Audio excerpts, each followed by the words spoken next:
बनो राजयोगी। मेरे प्यारो बनो राजयोगी, राजयोगी बनो राजयोगी। मेरे प्यारो बनो राजयोगी, राजयोगी बनो राजयोगी।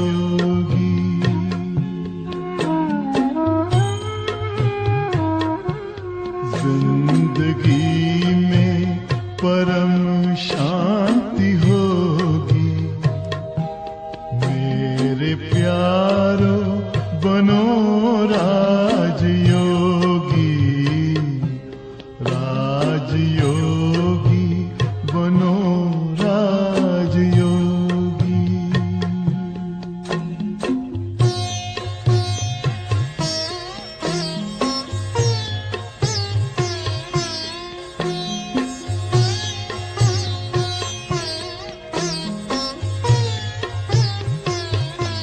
मन का दर्पण दमकने लगेगा, आत्मचिंतन चमकने लगेगा।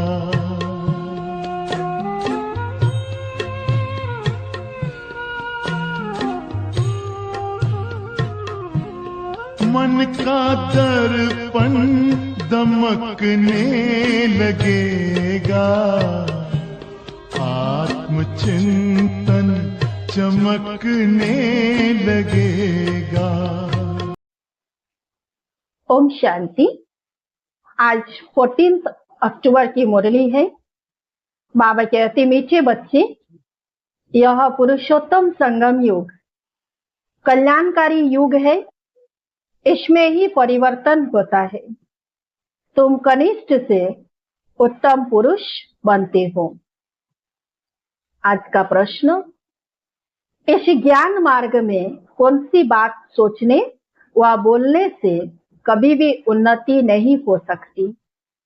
उत्तर, ड्रामा में होगा तो पुरुषार्थ कर लेंगे, ड्रामा कराएगा तो कर लेंगे। यह सोचने व बोलने वालों की उन्नति कभी नहीं हो सकती। यह कहना ही रॉन्ग है। तुम जानते हो, अभी जो हम पुरुषार्थ कर रहे हैं यह भी ड्रामा में नोंद है। पुरुषार्थ करना ही है। आज का गीत है, यह कहानी है दीवे और तूफान की। ओम शांति। यह है कलयुगी मनुष्यों के गीत, परंतु इनका अर्थ वह नहीं जानते। यह तुम जानते हो। तुम हो अभी पुरुषोत्तम संगम युग। संगम युग के साथ पुरुषोत्तम भी लिखना चाहिए। बच्चों को ज्ञान की पॉइंट्स याद न होने के कारण फिर ऐसे ऐसे अक्षर लिखने भूल जाते हैं। यह मुख्य है। इनका अर्थ भी तुम ही समझ सकते हो। पुरुषोत्तम मास भी होता है। यह फिर है पुरुषोत्तम संगम युग। यह संगम का भी एक त्योहार है। यह त्योहार सबसे उच्च है। तुम जानते हो, अभी हम पुरुषोत्तम बन रहे हैं। उत्तम से उत्तम पुरुष, उच्च से उच्च, साहूकार से साहूकार नंबर 1 कहेंगे लक्ष्मी नारायण को। शास्त्रों में दिखाते हैं बड़ी प्रलय हुई, फिर नंबर 1 श्री कृष्ण पीपल के पत्ते पर सागर में आया। अभी तुम क्या कहेंगे? नंबर 1 बाबा कहते हैं, नंबर 1 यह श्री कृष्ण, जिसको ही श्याम सुंदर कहते हैं। दिखाते हैं अंगूठा चूसता हुआ आया। बच्चा तो गर्भ में ही रहता है, तो पहले पहले ज्ञान सागर से निकला हुआ उत्तम से उत्तम पुरुष श्री कृष्ण है। और उसी को ही भक्ति मार्ग में शास्त्र में क्या दिखा दिया कि सागर के पीपल के पत्ते में अंगूठा चूसता हुआ श्री कृष्ण आ रहे हैं। तो वास्तव में ये उस पानी की सागर की बात नहीं है, ये ज्ञान सागर से निकला हुआ पहला पहला पत्ता उत्तम से उत्तम पुरुष ये श्री कृष्ण है। तो कहा इसके पीछे सूक्ष्म राज है और उसको स्थूल में दिखा दिया है। तो वास्तव में कोई भी बच्चा गर्भ में ही रहता है, पत्ता में कैसे आ सकता है? तो बाबा कहते हैं कि ज्ञान सागर से स्वर्ग की स्थापना होती है। उनमें नंबर 1 पुरुषोत्तम यह श्री कृष्ण है और यह है ज्ञान का सागर, पानी का नहीं। प्रलय भी होती नहीं। कई बच्चे नए नए आते हैं तो बाप को फिर पुरानी पॉइंट रिपीट करनी पड़ती है। सतयुग, त्रेता, द्वापर, कलयुग, यह 4 युग तो है और 5वां फिर है पुरुषोत्तम संगम युग। तो बाबा कुछ कुछ पॉइंट को बार बार रिपीट करते हैं। क्यों रिपीट करते हैं? अभी जैसे बाबा ही कहा ना कि नए नए बच्चे आते रहते हैं, जो भले हम 2 बार 4 बार 10 बार सुन चुके हैं, लेकिन नए बच्चे तो फर्स्ट टाइम सुन रहे हैं। इसलिए कुछ कुछ पॉइंट को हम मुरली में हमेशा सुनते रहते हैं। तो ये 5वां है पुरुषोत्तम संगम युग। इस युग में मनुष्य चेंज होते हैं, कनिष्ठ से सर्वोत्तम बनते हैं। जैसे शिव बाबा को भी पुरुषोत्तम व सर्वोत्तम कहते हैं ना, वह है ही परमात्मा यानी परमात्मा। फिर मनुष्यों में उत्तम है यह लक्ष्मी नारायण। इन्हों को ऐसा किसने बनाया, यह तुम बच्चे ही जानते हो। बच्चों को भी समझ में आया है। इस समय हम पुरुषार्थ करते हैं ऐसा बनने के लिए। पुरुषार्थ कोई बड़ा नहीं है, मोस्ट सिंपल है। सीखने वालों में भी अहिलाएं, कुब्जाएं जो कुछ भी पढ़ी लिखी नहीं है, उन्हों के लिए कितना सहज समझाया जाता है। देखो अहमदाबाद में एक साधु था, कहता था हम कुछ खाते पीते नहीं है। अच्छा, कोई सारी आयु खाता पीता नहीं, फिर क्या प्राप्ति तो कुछ नहीं है ना। झाड़ को भी खाना तो मिलता है ना, खाद पानी आदि नेचुरल उनको मिलता है जिससे झाड़ वृद्धि को पाता है। उससे भी कोई रिद्धि सिद्धि पाई होगी। ऐसे बहुत है जो आग से पानी से चले जाते हैं, इनसे भला फायदा किया। तो हठ योगियों में जो साधु संत होते हैं वो बहुत हट करते हैं, खाना पीना छोड़ देते हैं, कैसे कैसे हट करते हैं। एक टांग के ऊपर खड़े रहते हैं, पानी के ऊपर खड़े रहते हैं, खड्डे के अंदर खड़े रहते हैं। तो बाबा कहते मिलता क्या है? तो इसीलिए उसने भी कोई रिद्धि सिद्धि पाई होगी। तो तुम्हारा तो इस सहज राजयोग से जन्म जन्मांतर का फायदा है। तुमको जन्म जन्मांतर के लिए दुखी से सुखी बनाते हैं। बाप कहते बच्चे ड्रामा अनुसार हम तुमको गुह्य बातें सुनाता हूँ। जैसे बाबा ने समझाया है, शिव और शंकर को मिलाया क्यों है? शंकर का तो इस सृष्टि में पार्ट ही नहीं है। शिव का, ब्रह्मा का, विष्णु का पार्ट है। ब्रह्मा और विष्णु का ऑलराउंड पार्ट है। शिव बाबा का भी सिर्फ इस समय पार्ट है संगम पर, जो आकर ज्ञान देते हैं, फिर निर्वाण धाम में चले जाते हैं। बच्चों को जायदाद देकर खुद वानप्रस्थ में चले जाते हैं। वानप्रस्थी बनना अर्थात गुरु द्वारा वाणी से परे जाने का पुरुषार्थ करना। वापिस परंतु तो कोई जा नहीं सकते, क्योंकि विकारी भ्रष्टाचारी है। विकार से जन्म तो सबका होता है। यह लक्ष्मी नारायण निर्विकारी है, उन्हों का विकार से जन्म नहीं होता है, इसलिए श्रेष्ठाचारी कहलाए जाते हैं। कुमारियां भी निर्विकारी है, इसलिए उनके आगे माथा टेकते हैं। तो बाबा ने समझाया कि यहाँ शंकर का कोई पार्ट नहीं है। बाकी प्रजापिता ब्रह्मा तो जरूर प्रजा का पिता हुआ ना, शिव बाबा को तो आत्माओं का पिता कहेंगे, वह है अविनाशी पिता। यह गुह्य बातें अच्छी रीति धारण करनी है। जो बड़े बड़े फिलोसोफर होते हैं उनको बहुत टाइटल मिलते हैं। श्री श्री 108 का टाइटल भी विद्वानों को मिलते हैं। बनारस के कॉलेज से पास कर टाइटल ले आते हैं। बाबा ने गुप्ता जी को इसीलिए बनारस भेजा था कि उन्हों को जाकर समझाओ कि बाप का भी टाइटल अपने ऊपर रख बैठे हो। बाप को श्री श्री 108 जगत गुरु कहा जाता है। माला ही 108 की होती है। 8 रत्न गाए जाते हैं, वह पास विद ऑनर होते हैं, इसलिए उनको जपते हैं।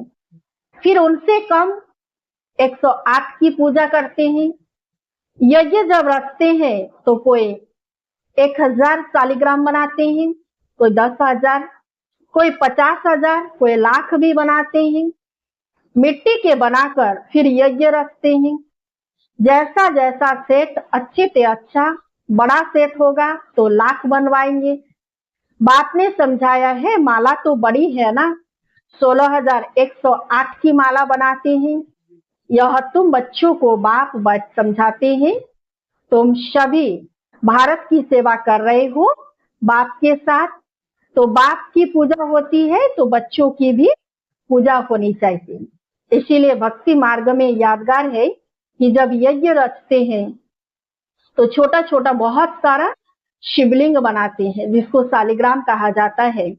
तो ये किसका यादगार है? हम आत्माओं की यादगार है, हम बच्चों की यादगार है कि इस समय संगम युग पर बाप के साथ हम सभी सहयोगी बनते हैं, मददगार बनते हैं। तो बाप के साथ साथ हम बच्चों का भी पूजा होता है। तो यह नहीं जानते कि रुद्र पूजा क्यों होती है। बच्चे तो सब शिव बाबा के हैं। इस समय सृष्टि की कितनी आदमशुमारी है, इसमें सब आत्माएं शिव बाबा के बच्चे ठहरे ना, परंतु मददगार सब नहीं होते। इस समय तुम जितना याद करते हो उतना उच्च बनते हो, पूजन लायक बनते हो। ऐसे और कोई की ताकत नहीं जो यह बात समझाए। इसीलिए कह देते ईश्वर का अंत कोई नहीं जानते। बाप ही आकर समझाते हैं। बाप को ज्ञान का सागर कहा जाता है, तो जरूर ज्ञान देंगे ना। प्रेरणा की तो बात नहीं होती। भगवान कोई प्रेरणा से समझाते हैं क्या? तुम जानते हो उनके पास सृष्टि के आदि मध्य अंत का ज्ञान है, वह फिर तुम बच्चों को सुनाते हैं। यह तो निश्चय है, निश्चय होते हुए भी फिर भी बाप को भूल जाते हैं। बाप की याद यह है पढ़ाई का तंत्र यानी सार। याद की यात्रा से कर्मातीत अवस्था को पाने में मेहनत लगती है। इसमें ही माया के विघ्न आते हैं। पढ़ाई में इतने विघ्न नहीं आते। अब शंकर के लिए कहते हैं कि शंकर आंख खोलते हैं तो विनाश होता है। यह कहना भी ठीक नहीं है। बाप कहते हैं ना मैं विनाश करता हूँ ना वह करते हैं, यह रॉन्ग है। देवताएं थोड़े ही पाप करेंगे। अब शिव बाबा बैठ यह बातें समझाते हैं। आत्मा का यह शरीर है रथ। हर एक आत्मा की अपने रथ पर सवारी है। बाप कहते मैं इनका लोन लेता हूँ, इसलिए मेरा दिव्य अलौकिक जन्म कहा जाता है। अभी तुम्हारी बुद्धि में 84 का चक्र है, जानते हो। अभी हम घर जाते हैं फिर स्वर्ग में आएंगे। बाबा बहुत सहज करके समझाते हैं, इसमें हाथ फेल नहीं होना है। कहते बाबा हम पढ़े लिखे नहीं है, मुख से कुछ निकलता नहीं, परंतु ऐसा तो होता नहीं, मुख तो जरूर चलता ही है। खाना खाते हो तो मुख चलता है ना, वाणी न निकले यह तो हो नहीं सकता। बाबा ने बहुत सिंपल समझाया है। कोई मौन में रहता है तो भी ऊपर में इशारा देते हैं कि उनको याद करो। दुख हरता सुख करता वह एक ही दाता है। भक्ति मार्ग में भी दाता है तो इस समय में भी दाता है। फिर वानप्रस्थ में तो है ही शांति। बच्चे भी शांति धाम में रहते हैं। पार्ट नूंधा हुआ है जो एक्ट में आता है। अभी हमारा पार्ट है विश्व को नया बनाना। उनका नाम बड़ा अच्छा है, हेवनली गॉडफादर। बाप रचयिता है स्वर्ग का। बाप नर्क थोड़े ही रचेंगे, पुरानी दुनिया कोई रचते हैं क्या? मकान हमेशा नया बनाया जाता है। शिव बाबा नई दुनिया रचते हैं ब्रह्मा द्वारा। इनको पार्ट मिला हुआ है। यहाँ पुरानी दुनिया में जो भी मनुष्य है सब एक दो को दुख देते रहते हैं। तुम जानते हो हम है शिव बाबा की संतान। फिर शरीरधारी प्रजापिता ब्रह्मा के बच्चे हो गए, एडॉप्टेड। हमको ज्ञान सुनाने वाला है शिव बाबा रचयिता, जो अपनी रचना के आदि मध्य अंत का ज्ञान सुनाते हैं। तुम्हारी एम ऑब्जेक्ट ही यह बनना है। मनुष्य देखो कितना खर्चा कर मार्बल आदि की मूर्तियां बनाते हैं। यह है ईश्वरीय विश्वविद्यालय, वर्ल्ड यूनिवर्सिटी। सारी यूनिवर्स को चेंज किया जाता है। उन्होंने जो भी कैरेक्टर्स है सब आसुरी, आदि मध्य अंत दुख देने वाले हैं। यह है ईश्वरीय यूनिवर्सिटी। ईश्वरीय विश्वविद्यालय एक ही होता है जो ईश्वर आकर खोलते हैं, जिससे सारी विश्व का कल्याण हो जाता है। तुम बच्चों को अब राइट और रॉन्ग की समझ मिलती है, और कोई मनुष्य जो समझाता हो, राइट रॉन्ग को समझाने वाला एक ही राइटियस होता है, जिसको ट्रूथ कहते हैं। बाप ही आकर हर एक को राइटियस बनाते हैं। राइटियस बनेंगे तो फिर मुक्ति में जाकर जीवन मुक्ति में आएंगे। ड्रामा को भी तुम बच्चे जानते हो, आदि से लेकर अंत तक पार्ट बजाने नंबरवार आते हो। यह खेल चलता ही रहता है, ड्रामा शूट होता जाता है। यह एवर न्यू है। यह ड्रामा कभी पुराना नहीं होता है, और सब नाटक आदि विनाश हो जाते हैं। यह बेहद का अविनाशी ड्रामा है। इनमें सब अविनाशी पार्टधारी है। अविनाशी खेल व मांडवा देखो कितना बड़ा है। बाप आकर पुरानी सृष्टि को फिर नया बनाते हैं। वह सब तुमको साक्षात्कार होगा। जितना नजदीक आएंगे फिर तुमको खुशी होगी। साक्षात्कार करेंगे, कहेंगे अब पार्ट पूरा हुआ। ड्रामा को फिर रिपीट करना है, फिर नए से पार्ट बजाएंगे जो कल्प पहले बजाया है। इसमें जरा भी फर्क नहीं हो सकता है।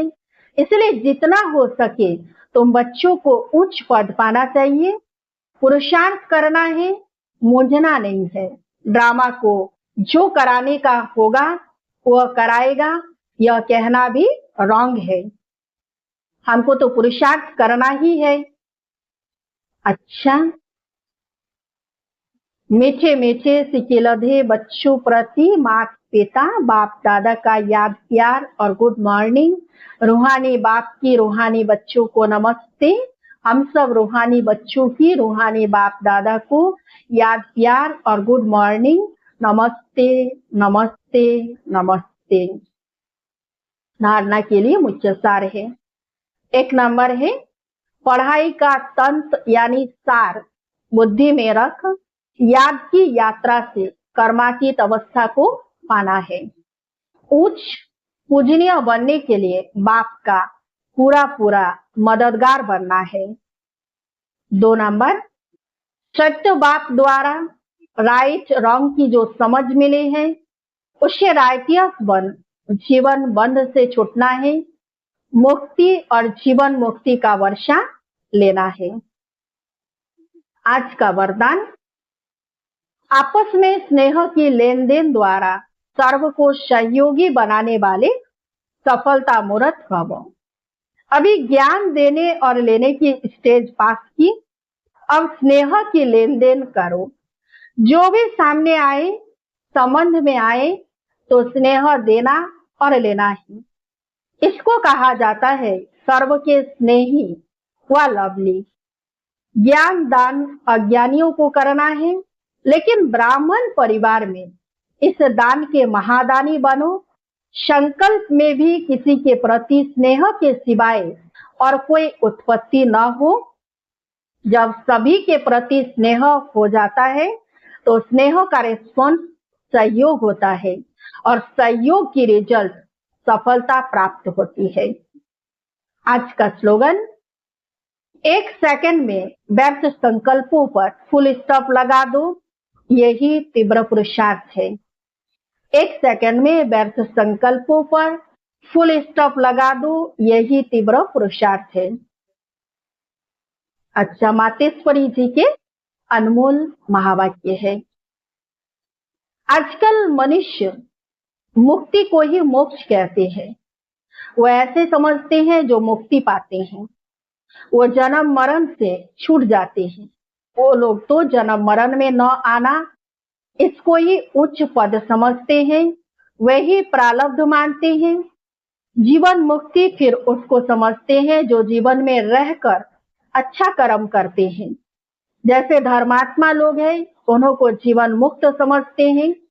बाकी कर्म बंधन से मुक्ति हो जाना, वो तो कोटों में से कोई बिरला ही समझते हैं। अब यह है उन्हों की अपनी मत, लेकिन हम तो परमात्मा द्वारा जान चुके हैं कि जब तक मनुष्य पहले विकारी कर्म बंधन से मुक्त नहीं हुआ है, तब तक आदि मध्य अंत दुख से छूट नहीं सकेंगे। तो इससे छूटना यह भी एक स्टेज है। तो भी पहले जब ईश्वरीय नॉलेज को धारण करें, तभी उस स्टेज पर पहुंच सके। और उस स्टेज पर पहुंचाने वाला स्वयं परमात्मा चाहिए, क्योंकि मुक्ति जीवन मुक्ति देते वह है। वो भी एक ही समय आए सबको मुक्ति जीवन मुक्ति दे देते हैं। बाकी परमात्मा कोई अनेक बार नहीं आते, और ना कि ऐसे समझो कि परमात्मा ही सब अवतार धारण करते हैं। ओम शांति। अव्यक्त इशारे स्वयं और सर्व के प्रति मनसा द्वारा योग की शक्तियों का प्रयोग करो। मनसा सेवा बेहद की सेवा है। जितना आप मनसा से वाणी से स्वयं सैंपल बनेंगे, तो सैंपल को देख करके स्वतः ही आकर्षित होंगे। सिर्फ दृढ़ संकल्प रखो तो सहज सेवा होती रहेगी। अगर वाणी के लिए समय नहीं है, तो वृत्ति से मनसा सेवा से परिवर्तन करने का समय तो है ना। अब सेवा के सिवाय समय गंवाना नहीं है। निरंतर योगी, निरंतर सेवाधारी बनो। यदि मन से सेवा करना नहीं आता, तो अपने संपर्क से, अपनी चलन से भी सेवा कर सकते हो। अच्छा, ओम शांति। योग पथ पर जरा चल के देखो, सारा जीवन महकने लगेगा। सारी काया हो, सारी काया बनेगी निरोगी।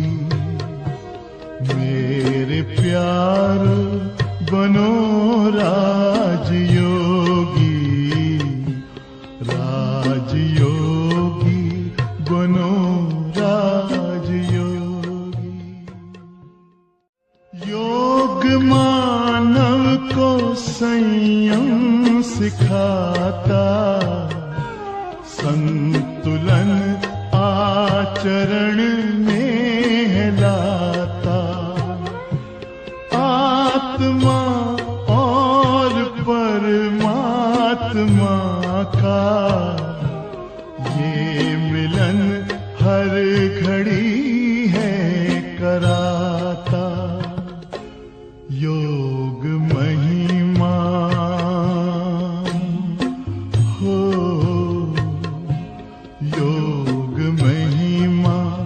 कभी